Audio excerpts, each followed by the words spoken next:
3 peças de teatro que o Claudel escreve, que fala da mesma família, que é essa família dos Cofontaines.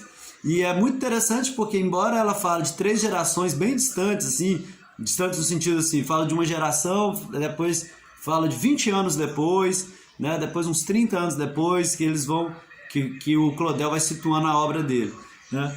É a mesma família, mas com dramas diferentes, em alguns pontos coincide o drama, né? Alguma coisa vivida numa geração na outra, mas são problemas, vamos dizer assim, né? Discussões diferentes, né? Cenários diferentes, contextos diferentes em cada uma das peças do Claudel. Então vamos lá, vou partir então para a primeira peça, que é o L'Otage, que é uma peça escrita em 1911, tá? O Paul Claudel escreve ela, mas ela se passa no entorno, ele não dá a data, da última peça ele dá a data de 3 anos, elas passam em 1869, 70, 71. Essas outras 2 primeiras peças ele não data exatamente, mas pelo contexto histórico, né, dá a entender que ela se passa ali na virada do século XVIII para o século XIX. Então, 1799 para 1800, mais ou menos, que é justamente na época da ascensão do Napoleão na França. Então, esse contexto histórico parece que é importante também para a gente compreender, porque é alguns anos depois da Revolução Francesa, né? Então, a Revolução Francesa é 1789, e passado algum tempo, já no império do Napoleão I, é onde vai ocorrer essa peça, tá? E a peça começa exatamente com uma mulher da nobreza, que é a heroína aí, né, a Signe de Cofontaine. Ela perdeu tudo na Revolução Francesa, a sua família, né, era da nobreza, então, junto com a morte de Luís XVI e com toda a Revolução, eles invadiram, saquearam, né, pegaram as suas propriedades e, mais do que isso já está logo no primeiro ato, mataram toda a sua família. Então ela viu, né, eles guilhotinando, me parece, né, matando os seus pais, toda a sua família. A peça começa com ela mais velha, tentando exatamente recuperar esses bens. Então ela compra a propriedade que tinha sido da família Cofontaine e está retomando isso, assim, né? Então a peça passa na propriedade dos Cofontaines e tem uma coisa importante, até coloquei esse crucifixo aí, que é algo que o Claudel destaca na descrição da primeira cena, de todas as cenas aí da primeira peça, e ela é importante porque ela vai voltar mais tarde, tá? Na segunda peça aparece novamente esse crucifixo. Então no fundo da cena tem um grande crucifixo de madeira, uma grande cruz de madeira com um crucifixo em bronze. E o Claudel logicamente coloca aí também como um representante tanto da monarquia como também da religião, assim, né? E da família Cofontaine, que era da nobreza, né? A nobreza muito ligada à monarquia e à Igreja Católica. Então, só contextualizando a peça, né? E aí eu vou descrevendo as cenas, né? Tentando ser breve assim, mas ao mesmo tempo tentando passar para vocês o que se passa em cada uma delas. Na primeira cena, a Signe de Cofontaine está lá nesse aposento, né, com essa cruz, e aí ele descreve, é muito detalhado o cenário, o Paul Claudel detalha bem assim qual é o cenário que ela está, e ela recebe a visita do seu primo, o Visconde Georges de Cofontaine. Ele chega lá para conversar com ela. Aí ele conversa várias coisas, diz que a mulher dele traiu ele com o Delfim e aí e os filhos morreu de febre, e ele está desesperado ali, né, triste, um pouco desolado. E na conversa com ela, a coisa mais. Aí contextualiza nessa conversa o dramaturgo, né? Ele aproveita para contextualizar essas coisas que eu estou trazendo para vocês. Então, que a família foi executada, que a Signy está recuperando as posses, todas essas coisas, tá? Mas o mais importante dessa primeira cena é que o primo, Georges de Constantin, revela que ele, né, ele é aliado da monarquia, né, não tem exatamente uma monarquia nesse momento, é o Império de Napoleão, mas ele, aliado à antiga monarquia ali, aos representantes da monarquia, ele havia resgatado o Papa. É até interessante porque a peça chama o refém, mas o Papa, na verdade, era refém das tropas de Napoleão, o Papa Pio VII. E o Georges de Constantin resgata o Papa, só que resgata o Papa e leva ele, ou seja, o Papa passa a ser refém do Georges de Constantin. E aí, mais um pouco na ideia dele salvar o Papa, né? Então ele salva o Papa do Napoleão e leva ele para Signy de Constantin esconder. Então termina o Jorge dizendo para ela, olha, eu sequestrei o Papa, né, ou salvei o Papa e trouxe aqui para nossa propriedade, para sua propriedade, nossa propriedade. Isso não ficou tão claro para mim, mas parece até que eles firmam um certo pacto de casamento, parece, entre os dois, mas que não vai prosseguir depois na peça. Mas o mais importante dessa primeira cena é o Georges de Constantin dizendo, olha, eu estou com o Papa e o Papa, você sabe onde está o Papa? Ela diz assim, não sei não, dizem que ele foi sequestrado. E aí o Georges de Constantin diz, ele está aqui, na sua propriedade. E aí meio que fecha o primeiro ato com essa revelação, né, de que também é curioso, né, o dramaturgo assim, trazendo essa figura, né, colocar o Papa como um personagem. Esse sequestro, depois eu até pesquisei, de fato aconteceu, do Napoleão render o Papa e tê-lo como refém. Agora, essa parte, né, dos Confantins parece que é a criação do Claudel. E aí na segunda cena é uma conversa, eu não vou entrar muito nela, porque é uma conversa, tem elementos mais simbólicos assim, mas não sei se ela é tão importante assim, entre o Papa e o Georges de Constantin. O que chama a atenção é que o Papa está meio desmotivado com essa salvação, vamos dizer assim. Ele está como se fosse... Ele está muito frustrado, né, com ele estar, né, com a autoridade que ele vamos dizer assim, né, está ali refém, né, seja de um lado, seja do outro, né, seja do Império ou mesmo da monarquia. Então assim termina o primeiro ato, beleza? Então o primeiro ato ele mais apresenta as peças, assim, né? O Papa está sequestrado na casa de Signy. Aí agora no segundo ato que a coisa começa a esquentar, né? Porque aí surge na cena, já na primeira cena do segundo ato, o Barão de Toulerul, né? Eu acho que deve pronunciar assim, o Barão de Toulerul. Esse barão, ele é barão do atual Império, né? Mas é um cara que dá tudo a entender, assim, depois fica mais claro ainda, que é um cara, vamos dizer assim, é o PMDB, né, da época. Se tiver monarquia, ele vai para monarquia, se tiver império, ele vai para império, ele não tem muito... É o fisiologista, assim, né, e traidor, assim. Então ele trai o movimento, vamos dizer assim, da monarquia, parece, e apoia o império, mas depois vocês vão ver que ele não é um napoleônico, vamos dizer assim, convicto, não. Né? Então ele apoia Napoleão e então ele é barão do novo império. E ele chega na propriedade de Signy e aí a gente fica sabendo no diálogo entre o Toulerul e a Signy que o Toulerul foi o o carrasco que matou a família dela.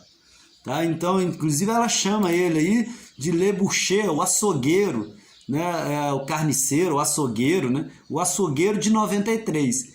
Então, a família dela foi executada por esse Tulerhul, que é, na verdade, um filho de um cara que chama Quiraça, alguma coisa assim, que é um feiticeiro, e de uma criada da família Cofontaine. Então, ele adere ao Império, ele adere aos republicanos, e ele é o carrasco que executa a família dela, e ele reaparece para conversar com ela, né?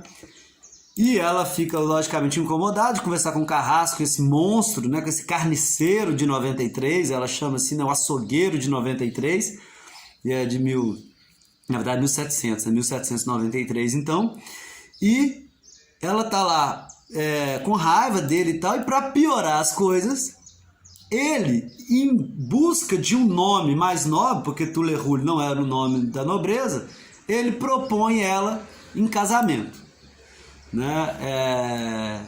E aí vocês imaginam, né? O carrasco da sua família, o cara que é descrito como monstruoso, ele é manco, tem o nariz de um jeito tal, ele é desenhado como vilãozão mesmo, ele pede ela em casamento, né? Em busca de um nome, né? Depois a gente vai entrar aí nessa questão do nome, né? O que inclusive vai chamar a aula do Lacan, vai ser nomeada assim, o nome de Signe, né? Isso dá uma homofonia que depois a gente vai discutir melhor, mas no francês, le nom de Signe, le nom pode ser o nome e o não também. Então tem o nome de Signe, que o que o Tulerhul inclusive quer apropriar dele, né? O nome de Signe, e depois vai aparecer o não de Signe, né? E sem contar que Signe também dá essa homofonia, porque Signe em francês, né, a mesma, só não é com Y, né? Mas se você colocar o I, dá signo, né? Então o nome do signo ou o não do signo, o Lacan vai explorar muito isso, então isso vai ser importante daqui a pouco. Mas então ele, em busca de um nome, pede ela em casamento. Aí a cena termina. A segunda cena é ela conversando com o cura, né? O cura, acho que é o pároco, assim, um padre, não sei, Badilon. Tá, Signe de Cofontaine conversando com o Badilon, e o Badilon tentando convencer ela. Tem uma coisa que eu esqueci. Ele propõe ela em casamento, mas ele faz uma chantagem. Ele mostra que ele sabe que o Papa tá ali. Então é como se ele estivesse dizendo assim, ó, se você não aceitar o casamento, eu entrego o Papa para Napoleão. E ela não aceita de início, mas aí vem o cura, Badilon, conversar com ela, tentar convencer ela para ela casar com o Tulerhul. Fala assim, ó, casa com ele para salvar o Papa, né? E aí vem toda uma mística assim que o Badilon usa, né? Falando de Judas, que Jesus abraçou Judas, que ela tem que salvar o Cristo, que ela vai salvar Deus, salvar o Padre significa salvar Deus. Tem todo um convencimento assim que também já mostra que é algo que o Lacan vai aproveitar, que é esse pai refém, né? O Papa como o refém, mas é o Deus representado pelo Papa, ou seja, o grande pai, né? Como refém ali do Napoleão, ou do Georges de Cofontaine, ou do Tulerhul, né? E quem salva o pai é o signo, né? Lacan fala alguma coisa mais ou menos assim, né? A Signe, porque embora ela fale não, né? Ela diz, aí até coloquei uma citação do texto, né? Aí eu coloquei em francês mesmo, que eu não sei se a minha tradução vai ser tão boa, mas aí depois fica fácil de vocês localizarem lá no texto, se alguém, né, quiser encontrar e tal, né? Mas ela diz, ele fala, você precisa salvar o Papa, e ela diz, mas não a esse preço, eu digo não, eu disse não, eu não quero, né? Eu devo salvar o Papa a custo, né, ao preço da minha alma, né? E a gente vai ver que é o que acontece, porque o Badilon consegue no final convencê-la a casar, e ela termina dizendo, então vou casar. E aí ela parece uma certa ironia, né, que ela diz assim, por minha livre e espontânea vontade eu vou casar e tal. sei exatamente se é uma ironia, porque depois a gente vai ver o desenrolar da peça, que é bem também interessante nesse aspecto. Então termina assim, com o Badlon convencendo ela a se casar com o Tulerul para salvar o Papa. Porque assim, e como ela era ligada, né, à monarquia e tal, ela tá salvando. Mas aqui ela já aponta o preço. Para eu fazer isso, eu estou vendendo minha alma. Né? E isso que o Lacan também vai destacar muito, né, ao comparar ela com a Antígona. Depois a gente vai ver essa comparação. E aí o que a Signe faz? Ela casa com o Tulerul, vamos dizer assim, ela vende a sua alma, né? Para usar a expressão dela assim, né? Aí entra o terceiro ato, o último ato, o desfecho, né? O terceiro ato começa no batismo do filho da Signe com o Tulerul. Então já passou um tempo, eles já estão casados, né? O Tulerul virou prefeito da cidade de Sena. E uma coisa muito interessante que o Claudel coloca é que a Signe aparece nesse terceiro ato com um tique nervoso. Ela fica dizendo não com a cabeça. Ela fica fazendo assim com a cabeça. Ou seja, é como se um sintoma mesmo, né? Assim, aquele não que ela disse ao Tulerul, o le nom de Signe, né? O não que ela disse, que o Badlon convenceu ela a não dizer, ela para de dizer, ela diz sim, casa com o Tulerul, mas desenvolve um tique de dizer não com a cabeça. Então ela fica... O Claudel escreve dessa maneira, né? Que a atriz precisa fazer um tique como se estivesse dizendo, como alguém que diz não. Né? Um tique com a cabeça ele coloca assim, de agitar a cabeça, né? Coloca assim, agitar a cabeça de um lado para o outro como se estivesse dizendo não. Então ela aparece com esse tique, né? E está conversando já com seu esposo, o Barão de Tulerul, no batismo do filho deles, que é o Luiz de Confontaine, que é o protagonista da segunda peça. Tá? Nisso, o Tulerul conta para ela que aí o Tulerul dá a entender que ele traiu Napoleão, então agora ele passou para o lado da monarquia, e ele ficou responsável por entregar, por franquear assim, a cidade de Paris para o rei, acho que é o Luís XVIII, acho. Aí ele vai entregar a chave da cidade para o rei, né? Que a monarquia está retomando nesse momento, né? E Napoleão está enfraquecido, então ele passa para o lado da monarquia e vai entregar. Só que quem vem negociar em nome do rei, quem vai negociar com o Tulerul em nome do rei, é exatamente o Georges de Confontaine, aquele que aparece lá na primeira cena, o primo da Signe. E o Tulerul, talvez de uma maneira até perversa, coloca a Signe para negociar com o Jorge, sai de cena. Então a segunda cena é a Signe negociando com o Jorge as condições para entregar a chave para o rei, para entregar a cidade para o rei. E aí, as condições é justamente que o nome Confontaine vai para o Tulerul, tem um tanto de condição que ele coloca que, curiosamente, a Signe está defendendo. A Signe vai contra o Jorge e fica defendendo o esposo dela, que era um vilão, carrasco e tal. E ela defende como se fosse interesse dela, aquelas causas, aqueles termos, né? E o Jorge acaba aceitando, porque ele não tem jeito de não aceitar. E ele acaba aceitando e assina os termos que ela propõe, mas que foi o Tulerul que propôs. E aí, de novo, a figura do pai humilhado, que o Lacan vai chamar muito assim, né? O pai humilhado, que é o nome da última peça, mas que para o Lacan já começa aqui, né? O rei, então o Papa está humilhado, porque o Papa é refém, o rei está humilhado, e aí essa frase do Jorge, ela diz muito dessa humilhação, né? Ele diz, e o rei, segundo Deus, agora torna-se rei segundo Tulerul. Ou seja, o rei, ele fala, né? Olha só que mundo que a gente está vivendo. Ele está lá indignado conversando com a Signe. O rei, que quem nomeia é Deus, segundo, né, a tradição da época, Agora depende do Tulerhul, depende dos termos de Tulerhul, de um vilão, de um carniceiro, de um filho de um feiticeiro, com uma criada, um plebeu, então tudo isso para se tornar rei, né? Então também aqui o pai humilhado novamente, né?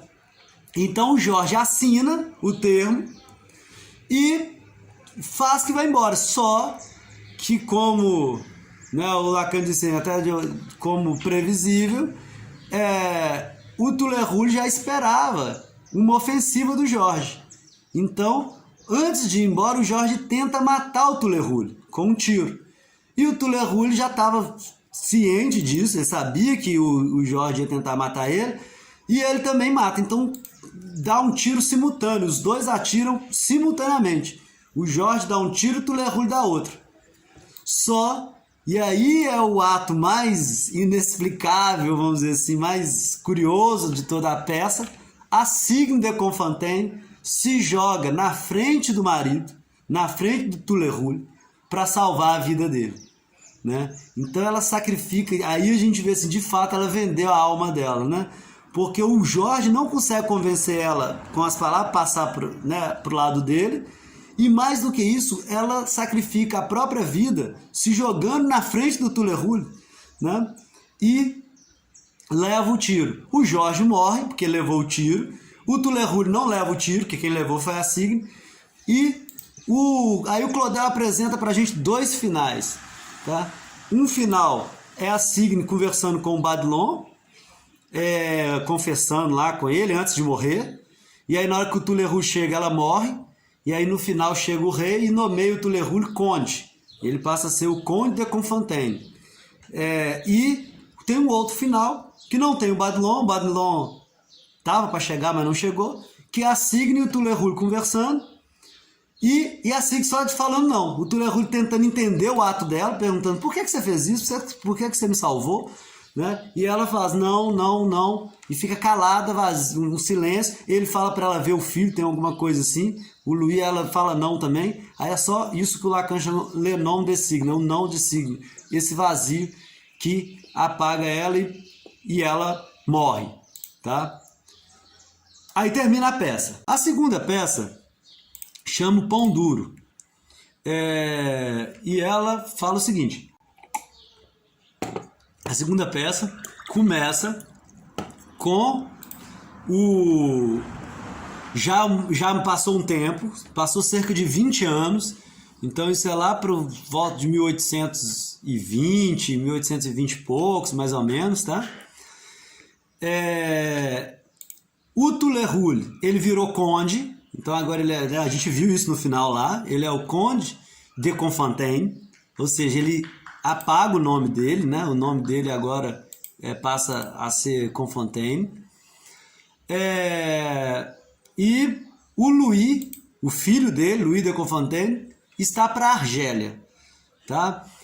Aí depois a gente vai construindo esse enredo aqui. Aí eu vou fazer a mesma coisa, eu vou cena por cena, porque eu acho mais fácil da gente organizar, tá? Embora algumas cenas são bem pequenininhas, vou passar bem rápido por elas. A primeira cena começa com a Sichel, a Benite, uma mulher, conversando com uma polonesa chamada Lumir, e o Tulerhul está discursando ao fundo. O Tulerhul não está no palco, ele não está na sala, né, que elas estão. Ele está em outra sala discursando, falando lá da monarquia, falando algumas coisas lá assim, que ajuda a gente a contextualizar também o período. Mas a Sichel, ela é amante do Tulerhul. Ela namora o Tulerhul, né? Lembrando que a Signe morreu. A Signe morreu, ele ficou viúvo, e agora tem essa Sichel, a Benite, né? É um nome turco, eu acho, não sei. Tá? Então a Sichel, o Lacan até vai observar que esse Abenite em alemão tem um significado também de não ter nada. Depois a gente vai passar por isso. Mas a Sichel, que é a namorada do Tulerhul, está conversando com a Lumir, que é a namorada do Louis de Constantin, que é o filho dele. E a Lumir é uma polonesa que emprestou dinheiro, não sei quantos mil francos, 20 mil, alguma coisa assim, algum dinheiro o Louis de Constantine. E era um dinheiro da causa polonesa. E aí eu não sei, não consegui localizar muito isso não. O que é... Ela pega um dinheiro da causa polonesa, não compreendo o que é a história aí da Polônia, não sei como é que é. Mas ela pega um dinheiro e empresta pro Louis. E agora ela vai na casa do pai dele, né, reivindicar essa dívida. E ela é a namorada dele, do Louis, tá? Namorada do filho do Tulerul. E as duas estão conversando. Falou assim, ó, como que eu vou conseguir o dinheiro? Mais ou menos assim, né? Um diálogo mais ou menos assim. Como é que eu vou conseguir o dinheiro? Esses 10 mil francos, 20 mil francos lá. Aí, a Sichel tem um momento que fala até de matar o Tulerul. Fala assim, ele é pão duro, né? A peça chama pão duro por isso. Ele não vai dar dinheiro de jeito nenhum, só se matar ele, não sei o que, a gente tem que bolar um pouco a morte dele. Aí o Tulerul aparece, né? Nesse momento, aí começa a segunda cena. O Tulerul, a segunda cena é curtinha. É só o Tulerul perguntando assim, de que morto vocês estão falando? Aí elas falam assim, não, nós estávamos conversando sobre o Wish, um jogo, né? Wish. A gente estava conversando sobre os pontos fracos e fortes, né? Le faible, le fort do morto, né? Os pontos fracos e fortes do morto do jogo. Aí é claro que o Lacan aproveita isso para lembrar, né, que ele também tinha falado do morto, né? Do morto do Bride e tal, mas não tem muita consequência isso não. Aí ele, beleza. Aí o Tulerul não desconfia de nada dessa conversa não. Aí a Sichel sai e a Lumir conversa com o Tulerul sobre a dívida. Ela vai conversar, ó, o seu filho me deve, eu preciso desse dinheiro. E o Tulerul vai zombando, vai saindo fora. Mas no final, o Tulerul pede ela em casamento. A namorada do filho dele, né?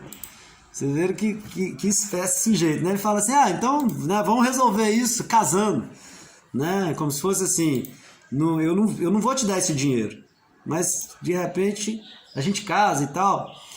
E ela não aceita, tá? Nesse momento, a Sichel aparece na cena 4 e anuncia a chegada de alguém. Nesse momento não fica muito claro, mas a gente fica sabendo logo depois que é do Louis de Constantine, o filho dele.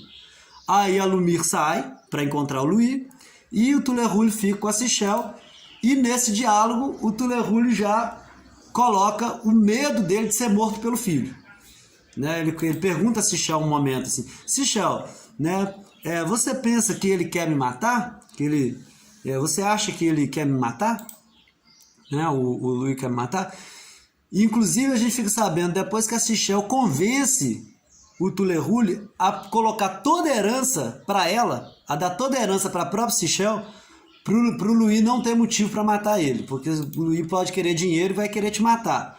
Então tem essa conversa aí. Isso assim fecha o primeiro ato. O mais importante é essa dívida, tá, gente?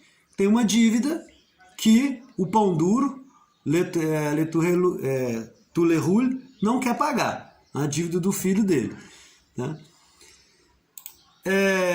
Aí a gente vai pro segundo ato. O segundo ato começa com uma cena entre o Louis de Constantine, o pai dele, o Tulerul, o Ali Abernich, que é o pai da Sichel, e a Lumir. Eles estão conversando trivialidades. Só que tem uma cena importante. A Lumir pede o Tulerul para pegar a sacola dela, a bolsa dela. Fala assim, pega minha bolsa ali. Aí o Tulerul entrega a bolsa para ela e fala, nossa, que bolsa pesada. O que tem aqui dentro? E ela, né, pegando aí a Lumir, pegando o saco, a bolsa, né? Ela diz, 2 pistolas carregadas.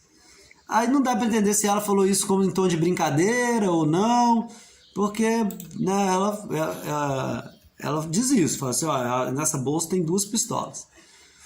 Aí a próxima cena é a Lumir e o Louis conversando sobre a dívida.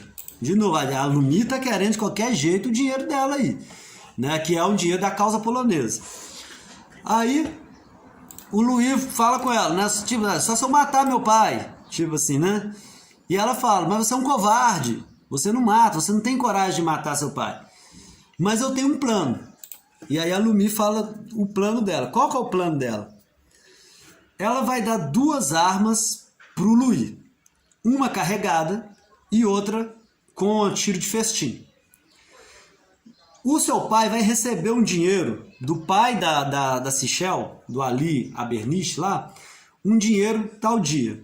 Você vai lá e você vai dar um tiro com a arma de festim, com um tiro de festim. Você não vai matar, você não atingir seu pai, mas é para você dar um susto nele, porque ele está muito velho e a Sichel já tinha falado isso, ele vai morrer de medo, ele vai morrer com um susto. Basta que você dá o tiro de festim. Agora, se for preciso, se ele revidar alguma coisa assim, você tem a arma também carregada, né? Mas então ela dá 2 pistolas pro filho do Tulerul, pro Luí.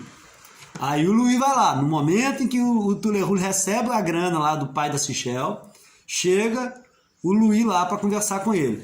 Aí é uma conversa bem tensa entre os dois, né? O Lacan vai explorar muito porque o Tulerul o tempo todo vai mostrar assim um desconforto por Luí parecer com ele, vai dizer assim, olha, mas você parece comigo, você tá, e aí você é uma continuidade de mim. E o Lacan vai explorar muito essa rivalidade, né? Esse pai que não é superior, é o pai que está de igual para igual ali, né? Esse pai imaginário, né? Com a rivalidade imaginária de que o filho pode substituí-lo e morrendo de medo, né? Então, no momento, o Tulerul vai dizer com todas as letras, né? Il n'est pas, eu não preciso, né? Não é preciso, né? Il n'est pas besoin, tipo, não preciso, não necessito de 2 Tulerul. Basta um, né? Basta um Tulerul. Não preciso de um outro, né? Embora é engraçado porque eles já são confantendos nesse momento, né? Mas ele ainda falando de Tulerul, ele fala, se você parece comigo, ele tem medo do filho matar, ele tem medo do filho substituir ele, né? Isso Lacan vai também colocar dentro desse pacote do pai contemporâneo, ser o pai humilhado, o pai medroso, o pai com medo de ser substituído, né? E no final das contas o papo esquenta entre os dois, o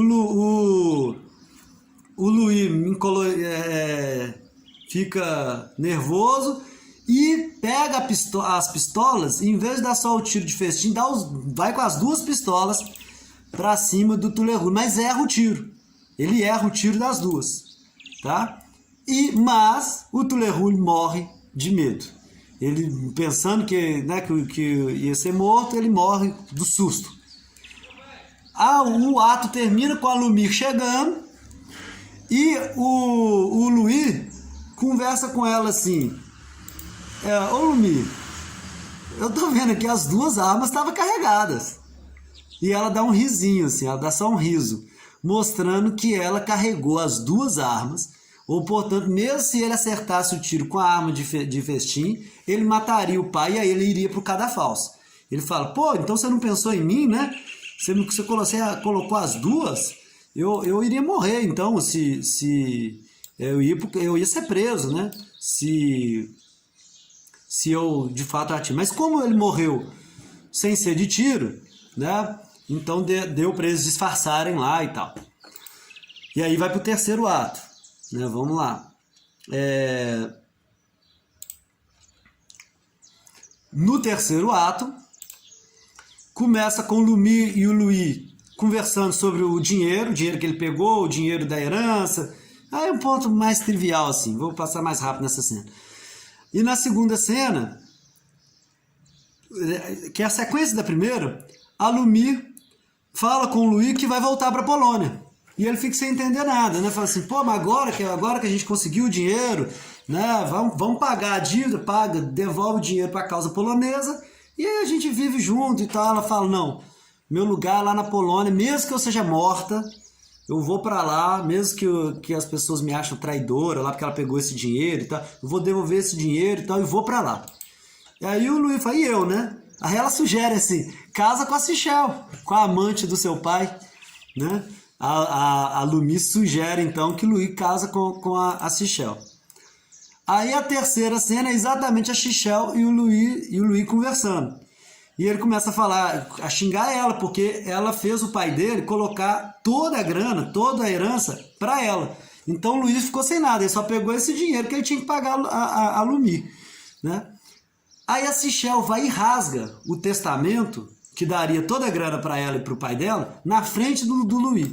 E ele fica comovido com isso e pede a Sichel em casamento. Segue o conselho da Lumi e fala, olha, não, beleza, né? Vi que você não é tão interesseira, sei lá, né? Mais ou menos assim, vamos nos casar. O Lacan descreve isso como uma reedição do Édipo, né? Só que ao invés de casar com a mãe, casa-se com a amante do pai, né? A Signe tinha morrido, que é a mãe do Louis. Ele casa com a amante do pai, uma espécie de reedição do Édipo, segundo Lacan. E termina a peça com o Ali Abernish, que o Lacan vai dizer, né, que em alemão Abernish, não sei se pronuncia assim, significa ter nada, sem nada, aquele que não tem nada, né? O Louis pedindo a mão de Sichel em casamento para o Abernish e pedindo para o Abernish vender o crucifixo. Vocês lembram do crucifixo lá da primeira cena, que estava lá atrás, né? A grande cruz de madeira com crucifixo de bronze? Só que a forma como eles negociam aquele crucifixo é muito humilhante, vamos dizer assim, né? Para aquele objeto de arte, vamos dizer assim. O Louis fala para ele vender a custo de peso, né? Ou seja, a preço do peso. Vê quanto que tem de madeira, quanto tem de bronze aí, né? Pesa isso e vê. Isso é a coisa mais humilhante para uma obra de arte, né? Ser vendida. Você imagina você pegar o Pensador de Rodin, derreter ele lá e falar assim, quanto que tem de bronze aí, né? Vende aí, pesa isso, quanto que é de bronze. Ou seja, tem um valor muito maior, simbólico, né? O valor do crucifixo, que foi provavelmente ali uma herança de família e tal, é reduzido ao peso, a esse objeto que o Lacan vai chamar aí de objeto rejeitado, né? Então é tipo também o pessoal fala da taça Jules Rimet, né? Da taça aqui do Brasil, que provavelmente ela foi roubada, derretida para ser vendida como ouro, para virar colar de ouro, alguma coisa. Você pega um objeto meio que sagrado e pesa ele brutalmente, né? Aí vamos lá. A terceira peça da trilogia chama Le Père Humilié, né? O Pai Humilhado. Ela é escrita em 1920. A primeira peça é escrita em 1911, mas se passa em 1800. A outra é escrita em 1918, salvo engano, me passa em 1820, 1830, sei lá, mais ou menos por aí. A terceira peça, o Claudel data. Ela começa em 1869. Ela foi escrita em 1920, mas ela se passa em 1869. Na Itália, tá? Em Roma. Depois eu até estava lendo um pouco sobre o Claudel. Ele chega a morar em Roma e parece que essa peça é inspirada nesse momento que ele morou lá. A peça começa com o Louis de Confontaine, né, que herdou tudo do pai então, porque tinha ficado para Sichel, mas ele casou com a Sichel, então, e ela rasgou também o testamento, então ele herda tudo. Ele já está mais velho, já passaram aí 30, 40 anos da morte do pai dele, do Toulerouille, né, do assassinato do pai dele, e ele está em 1869, ele é embaixador da França na Itália.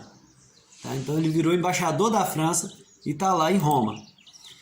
E começa a cena com um baile de máscaras e com uma conversa entre Pensée, que é a filha do Louis e da Sichel, tá? Uma filha deles, então a terceira geração é a Pensée, que é curioso esse nome, né? Que em francês é literalmente pensamento. Agora ele nem disfarçou, né? Porque signo ele coloca um Y, né? Mas agora o Claudel colocou exatamente como escreve pensamento em francês. Ele escreveu o nome da personagem. Então tá num baile de máscara. A Pensée, ela tá fantasiada de outono e tá conversando com a Sichel, que é a mãe dela. Nessa conversa nós ficamos sabendo que a Pensée é cega. A Pensée conta, né? Ela tá conversando com a mãe dela e ela fala, como é que é enxergar? Porque eu sou cega, né? E tal. E ficamos sabendo também que antes de ir para o baile, que era o príncipe, esqueci o nome dele agora, um príncipe que está dando esse baile, a Sichel leva a Pensée lá no jardim para instruir a Pensée como que é o jardim, para pensar ficar lá cega, mas o pessoal não perceber que ela é cega. Entendeu? Então ela conhece o jardim, vamos dizer assim, com a palma da mão, porque ela estudou o jardim, como se fosse assim, antes da festa, ela foi lá, sem o príncipe saber, e estudou o jardim para ela ficar ali o máximo possível sem dar bandeira de que era cega. Nessa conversa com a Sichel, com a mãe dela, né, a Pensée diz que está apaixonada, aí a Sichel até arrisca assim, você está apaixonada pelo urso, né? É o urso de Omordanes, que é o irmão do Orion. Ela fala, não é pelo outro, tal, e deixa escapar que ela está apaixonada pelo irmão desse urso. São dois irmãos, Orion e Urso, que são importantíssimos para essa peça, tá? Eles são sobrinhos do Papa. O Papa agora é outro Papa pelo ano ali, né? É o Papa Pio IX. Então o Orion e o Urso são irmãos, e ela está apaixonada pelo Orion. Ela conta isso para a mãe dela. Aí, na segunda cena, tá uma galera conversando. Na segunda cena, aí chega um tanto de gente. O Louis, a Sichel,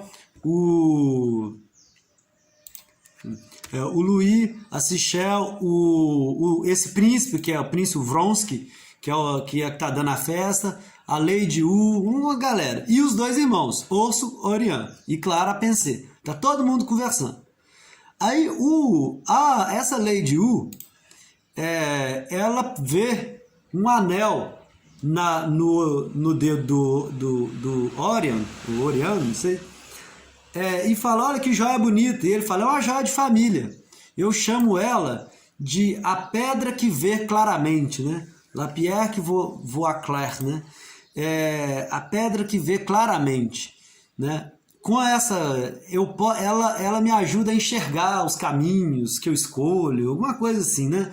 E ele fala assim, eu posso estar de olho fechado que eu conseguiria caminhar só guiado por essa pedra, né? A pedra que vê claramente. E aí a Pensée, vendo isso, ela diz, então vamos passear para o jardim que eu, de olhos fechados, vou te guiar. E vamos ver como eu me saio. Só que ela é cega e ela já tinha estudado o jardim antes. Mas ele não sabe que ela é cega. O público já sabe, né? A plateia já sabe que ela é cega. Mas o Orion não sabe que ela é cega, não. E ela propõe esse passeio. Aí a mãe dela fica até assim, nossa, né? Sichel, tipo assim, a Sichel fala, Pensée, tipo assim, o que você está fazendo, né? Que audácia, né? A gente vê a Pensée muito decidida ali, assim, uma mulher... ela não fica ali muito passiva, não, né? Ela se coloca bem assim na peça, vocês vão ver. E ela propõe isso, de passear pelo jardim com o Orion. E ele topa, e ele sai passeando, sendo guiado por ela. Aí o Orion diz para ela o seguinte, olha, é bom a gente estar a sós, né? Enquanto ela está guiando, é bom a gente estar a sós, porque o meu irmão, Urso, pediu para que eu te dissesse que ele está apaixonado por você. Então ele declara o amor do irmão por ela. E aí ela fala assim, não, convence ele a não casar comigo. Né? Eu sou uma judia, que a Sichel é judia. Né? Ela fala, eu fui batizada e tal, mas tenho sangue judeu, não sei o quê. Fala para ele não casar comigo, não sei o que. Tenta convencer ele assim. E ele diz, não, mas ele está apaixonado, ele não vai importar com isso, não sei o quê. E aí a Sichel vai e fala... na lata mesmo. Não, mas eu tô apaixonado é por você. Eu amo você, né? O Orion. E ele fica lá desconcertado, a conversa mais ou menos em torno disso. E aí no final, ele pergunta, mas por que você não me olha? Pode abrir os olhos, né? Já você saiu muito bem e tal. Aí ela fala, né? Eu sou cega. Ela vai e declara para ele que ela é cega. Já declarou amor e depois revela que é cega. E aí beleza, essa é a primeira cena, é o primeiro ato. No segundo ato tem duas cenas. O segundo ato começa com os dois irmãos. Não, o segundo ato, a primeira cena não é tão importante, é só o Papa, pelo que eu vi é o Pio IX, o Papa confessando. O Papa lá conversando com um irmão lá e tal, e falando assim da perseguição, né, que o Papa está sofrendo, né? Que as pessoas odeiam o Papa e não sei o quê. E nesse momento está de fato acontecendo uma ofensiva do Napoleão III junto com a Áustria para atacar Roma. Tá? Mas essa é só a primeira cena, é mais para contextualizar essa questão mais histórica do que o importante assim, para a trama. Aí a segunda cena é o Orso e o Orion indo lá no Papa. O Papa é tio deles, eles são sobrinhos do Papa, todos dois são sobrinhos do Papa, e eles vão lá pedir conselhos. E aí o Orion conta, fala, ó, é o seguinte, eu fui declarar o amor do Orson para Pensée, para uma jovem, e cheguei lá, ela falou que estava apaixonada por mim. E confesso que acabou despertando em mim uma paixão também por ela. Então nós dois estamos apaixonados pela mesma mulher, né? E o que a gente faz? Pergunta isso pro Papa, né? O Papa fica meio bolado com isso, porque o Papa fala assim, não, mas justa Pensée, ela é filha do Louis de Constantin, do embaixador. Eu acho que o embaixador, na verdade, não gosta de mim também, ele quer o meu mal, ele vai tramar, me derrubar. O Papa tá mais preocupado com isso do que com aquela discussão. Uma outra coisa interessante é que os dois irmãos querem ceder, na verdade. Não é os dois irmãos lutando pela Pensée. O Orion diz assim, olha, eu acho que o Orso devia casar com a Pensée, porque ele, afinal de contas, foi ele que apaixonou primeiro, ele que me pediu para lá, eu não vou casar com a Pensée, porque eu não vou fazer isso com meu irmão. E o Orso, por sua vez, diz assim, não, eu sofro, eu choro, mas eu supero. Se ela está apaixonada com você, é você que tem que casar com ela. E os dois estão pedindo um conselho pro Papa. E então, né? Um conselho pro tio, né? Mas o tio é ninguém mesmo que o Papa, né? E o Papa vai dizer o seguinte, vai dizer pro Orion, que isso, né? E o Orion tinha uma intenção de carreira religiosa também, né? Então o Papa fica mais ofendido ainda, fala, que isso, né? Como se fosse uma mulher, né? Você te perturbando e tal. Faz o seguinte, viaja, vai embora daqui, viaja para algum lugar, né? E deixa seu irmão casar com ela, porque aí de novo o Papa humilhado, né? O Lacan vai tirar isso também. Ou seja, o Papa humilhado no sentido, o Papa não, o pai, né? O pai, o Papa, humilhado assim, sendo trocado pelo desejo, pelo amor, vamos dizer assim, mundano, né? A carreira religiosa, o Papa ali, né? Humilhado nesse sentido também. De ter a Pensée como objeto de desejo. Isso o Lacan vai falar muito também. Então o Papa orienta o Orion a viajar. Eu destaquei algumas falas do Orion e da Pensée porque o Lacan vai explorar muito essa dimensão da alma, assim, né? Nessa conversa do Orion com o Orson, o Orion diz assim, olha, o que ela quer, né? O que ela quer de mim, eu não posso dar. A Pensée, né? Ela quer a minha alma, né? C'est mon âme, né? Que é a minha alma que ela demanda, né? Que ela quer.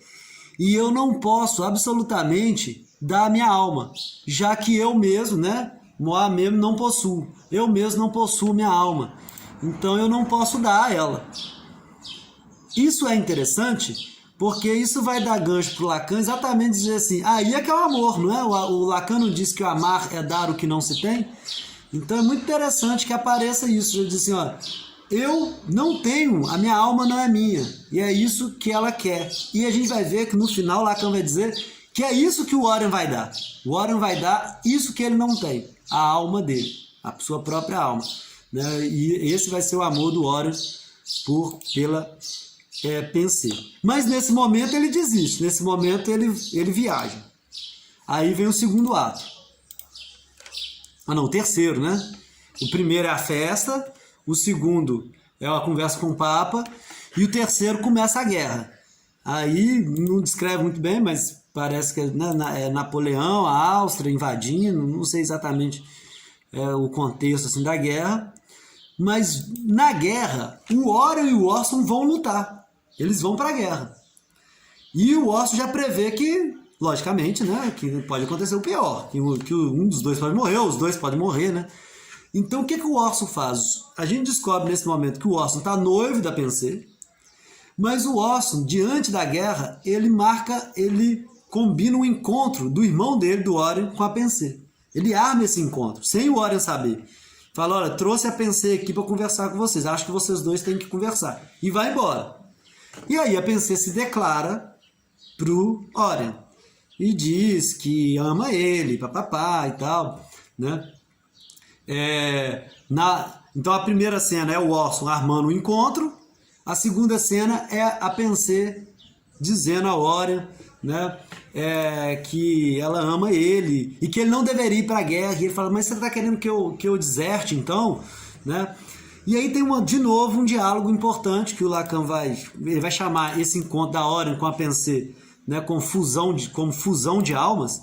Né? Tem um momento que o Orion diz assim para Pensée, olha, mas o que você ama em mim, né, é o meu destino, é para aquilo que eu fui feito.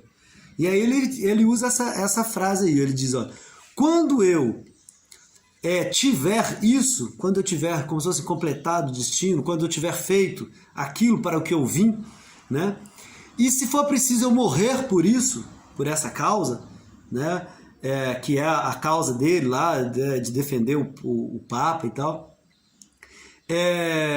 e Roma, né? Então, quando eu atingir isso, quando eu alcançar isso, né, e se for preciso, inclusive, morrer por isso, aí sim eu terei a minha alma e poderei te dar. Né? Aí então eu poderei ter a minha alma e eu poderei dá-la a você. Né? Mas ela não convence ele a desertar. Tá? No entanto, ficamos sabendo depois que esse encontro não ficou só em palavras, né? Ele também engendrou um filho, aí depois a gente vai ver, mas isso é no ano de 1870, isso é setembro de 70 parece, e a outra é em janeiro de 71. Aí termina com essa declaração, tem essa declaração, e aí o Orson e a Pensée, o Orson volta à cena, e o Orson conversando com a Pensée desfaz o noivado. Né? Não faz sentido a gente casar, já que a Pensée está apaixonada pelo Orson. Né? Tem uma coisa engraçada, porque a mãe da Pensée, a Sichel, ela fica indignada com isso, assim, que ela fala assim, como é que você percebe a diferença entre os dois? Eles têm diferença de 1 ano só de idade, não são gêmeos, mas têm diferença de um ano só. Ela fala assim, mas pela voz, né? Como é que a voz, né, de um e de outro, você consegue distinguir tão bem a voz de um e de outro? Porque para mim ela é muito semelhante, né? Quase como se fosse assim, por que você não casa, né? Tanto faz um e outro, né? E aí tem esse elemento, né, que distingue, né? E que nos faz apaixonar às vezes, né? Um elemento sutil que a gente não sabe exatamente o que é. Não adianta dizer, não, mas o outro parece muito, né? Vou encontrar alguém parecido com ele para você namorar, né? Quando você está apaixonado por alguém fala, não, vou encontrar alguém muito parecido. Não adianta, né? Tem uma coisa ali que te captura, né? E aí temos então o último ato, o quarto ato, né? Que aí já estamos em janeiro, já passou uns 4 meses, 4, 5 meses, se não me engano, não sei se setembro, outubro, a outra, ela está grávida de uns 4 meses mais ou menos, 3, 4 meses, a Pensée está grávida e conversando com a Sichel. E elas chegou uma carta do Orion, o Orion está na guerra, o Orion e o Orson na guerra, e elas receberam umas flores e uma carta do Orion, né? Receberam umas flores do Orion. Né? E a flor tá lá na cena, tá lá no palco. Aquelas flores, e a Pensée e a Sichel conversando grávida e o que a gente vai fazer?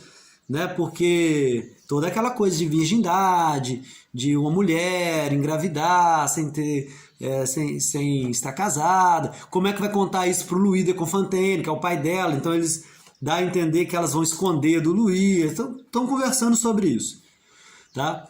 E a Sichel revela para a Pensée que mandou uma carta para o Orion, aflita com isso. Né? A Pensée não queria avisar o Orion, mas mandou uma carta para o Orion, que estava na guerra, contando que a Pensée estava grávida. Ela falou, mas você contou para ele? Ela não fica tão chateada, não, mas dá para perceber que a Sichel descumpriu um pacto ali. Diz, eu mandei uma carta avisando que você está grávida sim. E por isso, então, deve ter vindo as flores. E aí as flores estão lá. Aí, de repente, aí tem algumas cenas que aparecem lá, na mesma cena, elas estão olhando na janela e tal, e de repente vem o Orso. O Orso aparece na segunda cena, ele entra e faz o sinal de silêncio para Sichel. Como se fosse assim, não fala que eu tô aqui não.